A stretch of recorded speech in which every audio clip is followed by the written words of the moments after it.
Sorry. Quiet, quiet.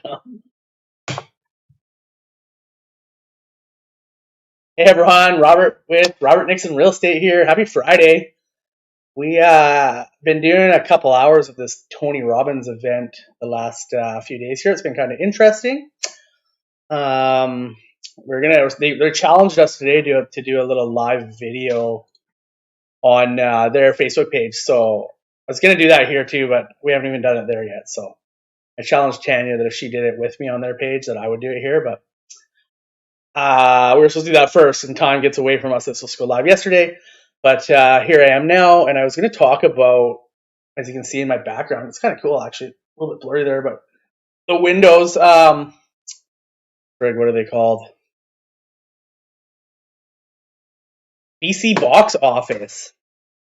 So kind of an interesting idea. Basically, what it is a box, or a box that's an office outside of your home, which is kind of a cool idea.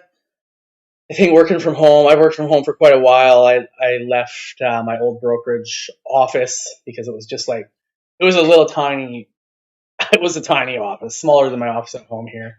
One desk. I run hot anyways. The AC wouldn't come on until like, I think it was 23 degrees or something in the summer, and I'd just been like sweating. When I'm making phone calls and stuff, I like to have my door closed so I can talk, no airflow. I just couldn't do it anymore, so I've been working at home for a long time. And it's great in some ways. It's nice. I mean, if you're like don't have any appointments, you could wander in here in your pajamas and do whatever you want if you wanted. I usually shower and stuff in the morning, but if you need to eat, you can. I think there's a positive. You don't have to drive to work and stuff, but at the same time, there's negative things like you get distracted. Maybe you don't pack a lunch the night before, so you spend more time cooking or trying to get food organized, and it makes your work. Messy kitchen, you're like, fix it, flail around, and there's lots of distractions, of course, right? So I think having an office outside of your house but still at home would be maybe efficient because you couldn't be as distracted, but I could see for myself maybe it being annoying, being, I gotta go inside and get something now, and maybe wasting more time, but pretty neat idea anyways. So it's called the BC box office. When COVID-19 pandemic hit last year, it changed the way we did things, obviously, for a lot of people. People who worked in offices now work from home, and Rick Whitfield, who has worked as a building designer before he was employed within the film industry as an art director and set designer, found himself unemployed, brushed off an old idea.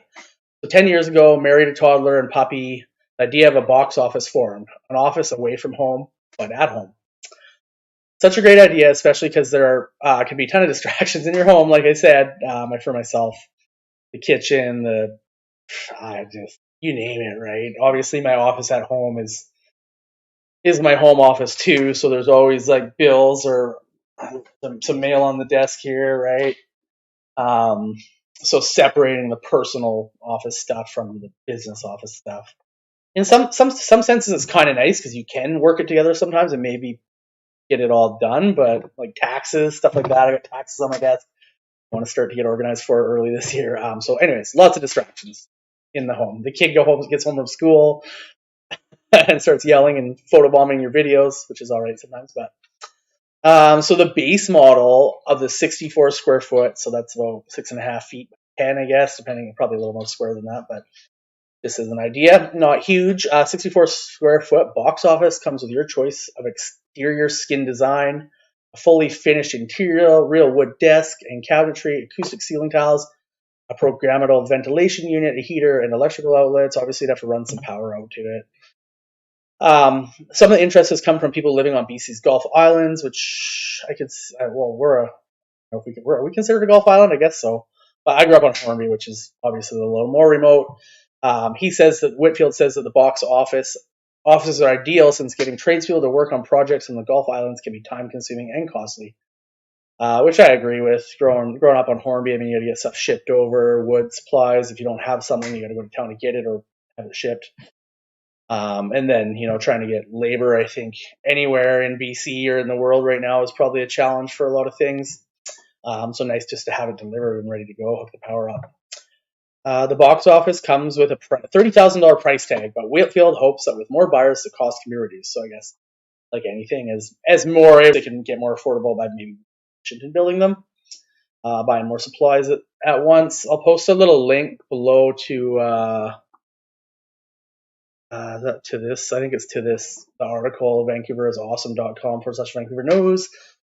I assume Whitfield's probably out of Vancouver, or at least the article's in Vancouver. So yeah, kind of interesting. I've been working from home for a long time now, and it's kind of interesting because like when they talked about real estate before, it was like not baby boomers, sorry, millennials, and wanting to be like they would rather have a smaller space with like high end finishings with granite, nice stainless steel appliances, close to downtown. So like, that's what always they talked about, anyways, as far as like looking at investments as real estate. They'd rather be in those smaller places rather than having a big house and not having like the same desires as their parents and stuff, like the baby boomers, and wanting to get into a house. And now they're talking about with all this happening, lots of people are wanting more space, bigger house, bigger yard, working from home. They want more office space. So it's kind of changing that aspect of it, I think, which is kind of interesting. And I think places like Toronto saw a little bit of impact on that with their rental and condo market and stuff. Maybe it affected it. We didn't really see it around here, really, but yeah, kind of interesting how something can shift the whole world like that. And if you're working from home and you need the extra space maybe to get away from the kids or the family or the distractions, this might be a good option. Yeah, I still got to build my garden shed in my backyard, so I don't think I'll be getting one of these until I do that. But I have a decent sized office. It would be kind of neat, I guess. I think these things are also small enough that you don't have to pull a permit. Not positive on that, but obviously you'd have to if you had to wire it, and maybe it's just got a plug in on the outside, maybe, but you have to run some wire obviously and pull a permit. Do it all legit, but yeah. Anyways, I hope everyone's doing well. Happy Friday. I don't know if you got any exciting plans. I think I'm going to try to go to the gym. Maybe I've been slacking this week, actually, big time. If Tanya will crack the whip on me, I'll probably make it. We'll see. She usually cracks the whip on me. You can hear her in the background. Yeah, gym. No, I'll probably go do that. Not much else to do. Life's not that exciting. Well, maybe. Sunny out there though, and it's a nice day. So yeah. Anyways, hopefully everyone's doing well. Take care.